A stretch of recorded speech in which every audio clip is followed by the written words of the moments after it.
Salam sejahtera, terima kasih kerana bersama dengan saya di Nazilin Unity Channel. PAS sekali lagi berbohong atas nama Imam Syafi'i untuk bertahan penyelewengan.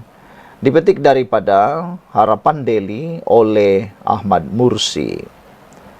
Bila Ustaz PAS timbulkan kontroversi, mulalah disebar kata-kata palsu Imam Syafi'i yang tak ada sumber yang sah dan dijajah dalam ceramah di surau dan masjid.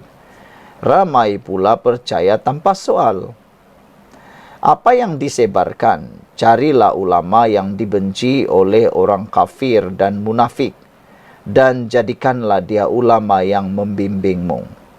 Jauhilah ulama yang dekat dengan orang kafir dan munafik, kerana dia akan menyesatkanmu dan menjauhkanmu dari keredaan Allah, kata beliau. Asalnya, kata-kata palsu ini mula tersebar di Indonesia di awal wujudnya media sosial, sebelum sampai ke Malaysia melalui pihak-pihak yang mengejar kepentingan tertentu. Ulama sebenar diukur berdasarkan ilmu, akhlak dan takwa mereka, bukan semata-mata berdasarkan apa yang orang lain fikir tentang mereka, sama ada Islam atau bukan Islam. Kalau betul ulama yang benar mesti dibenci, atau mereka sengaja berusaha untuk dibenci oleh orang kafir, macam mana mereka nak berdakwah? Bukankah tugas utama ulama adalah menyebarkan dakwah, kata Mursi. Nabi Muhammad tunjukkan akhlak yang sangat mulia. Ramai yang tertarik kepada Islam hanya kerana contoh peribadi baginda. Islam ajar berdakwah dengan cara yang hikmah, bukan dengan cara menjana kebencian orang. Kalau seseorang diangkat sebagai ulama tapi akhlaknya buruk, suka berbohong, mencarut, bersikap ekstrim, tak amanah, makan gaji buta atau suka melabel dan menghina, maka bukan hanya orang kafir, orang Islam pun patut benci sikap macam ini. Kebencian tak boleh jadi ukuran kebenaran. Kebenaran mesti diukur dengan panduan Al-Quran dan Sunnah. Ada yang dibenci oleh satu kelompok kerana pendapat mereka tak popular atau sebab mazhab berbeza.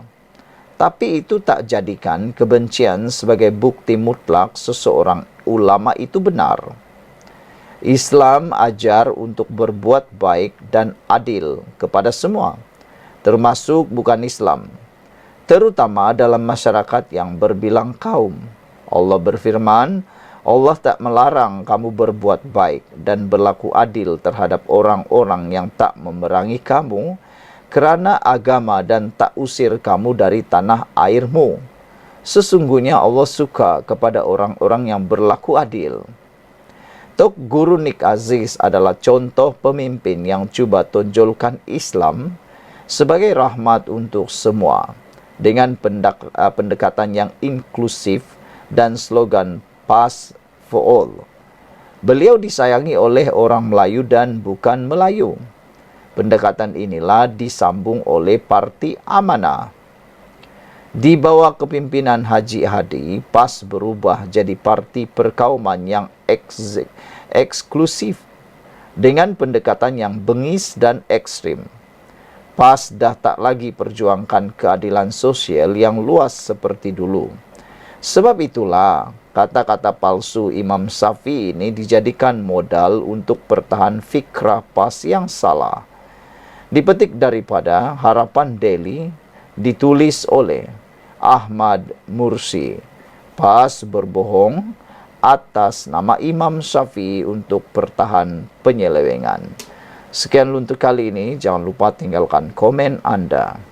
Salam sejahtera, terima kasih kerana bersama dengan saya di Nazilin Unity Channel.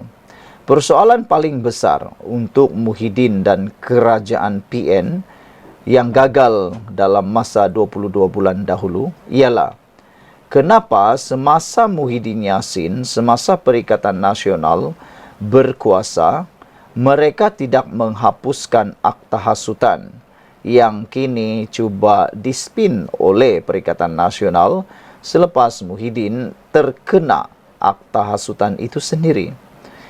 Dalam kenyataan-kenyataan akbar kemarin dan juga kenyataan-kenyataan pemimpin-pemimpin Perikatan Nasional, ada yang coba mempersoalkan.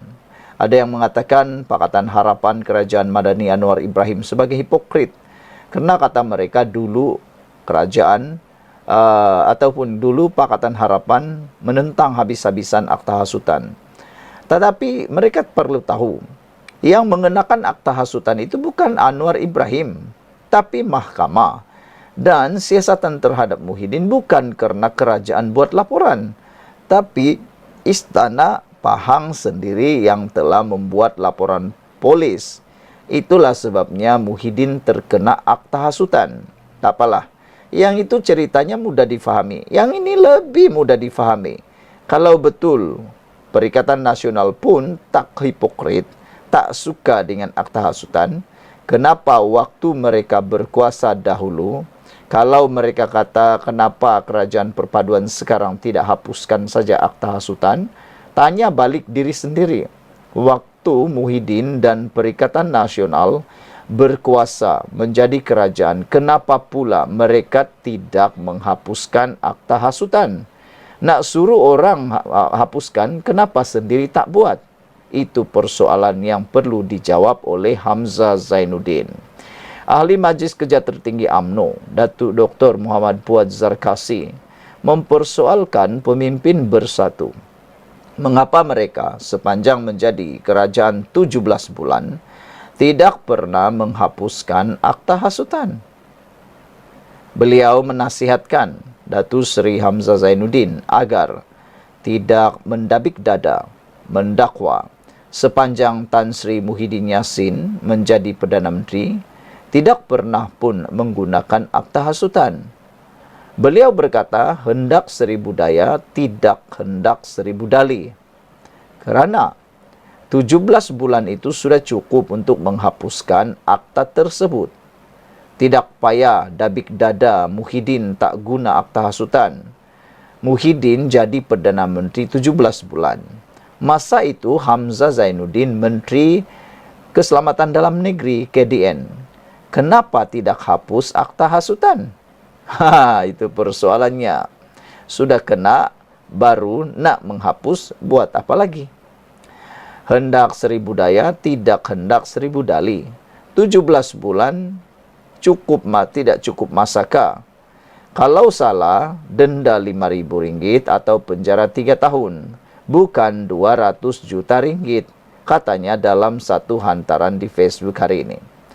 Terdahulu, Majlis Pimpinan Tertinggi MPT Bersatu menyifatkan pendakwaan terhadap presiden mereka sebagai bermotif politik, terpilih dan berniat jahat. Aduh, yang ini memang ramai netizen yang tidak bersetuju. Pendakwaan terhadap Muhyiddin Yassin bukanlah terpilih, bukanlah bermotif politik, tidak juga bernifat jahat. Itu semua kerana ucapan Muhyiddin Yassin sendiri, yang mana dibuat laporan polis oleh pihak Istana Pahang. Itu yang perlu difahami. Bersatu melabel Perdana Menteri serta pemimpin Pakatan Harapan sebagai hipokrasi kerana dahulunya lantang menentang Akta Hasutan 1948 dan berjanji untuk menghapuskan akta yang dikatakan undang-undang zalim dalam manifesto PH sekiranya membentuk kerajaan selepas PRU ke-15. Ironinya, setelah menjadi kerajaan, mereka telah menggunakan Akta Hasutan 1948 berulang kali secara zalim untuk menekan dan menindas lawan politik, kata Hamzah Zainuddin. Susulan itu Hamzah dibidas oleh Puad yang mempersoal mengapa Perikatan Nasional juga tidak buat perkara sama dengan memansuhkan akta tersebut ketika berkuasa.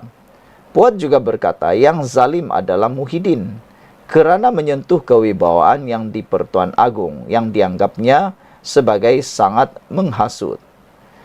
Hamzah Zainuddin dan Dr. Marzuki tuduh kerajaan zalim kerana guna akta hasutan mendakwa Muhyiddin. Zalim jangan dilihat dari segi akta. Zalim harus dilihat kepada fitnah dan pembohongan yang dia lakukan. terhadap yang di Pertuan Agong 16. Dia bohong pasal 115 ahli parlimen. Amat menghasut, kata beliau. Sekian dulu untuk kali ini. Jangan lupa tinggalkan komen Anda, tekan butang subscribe.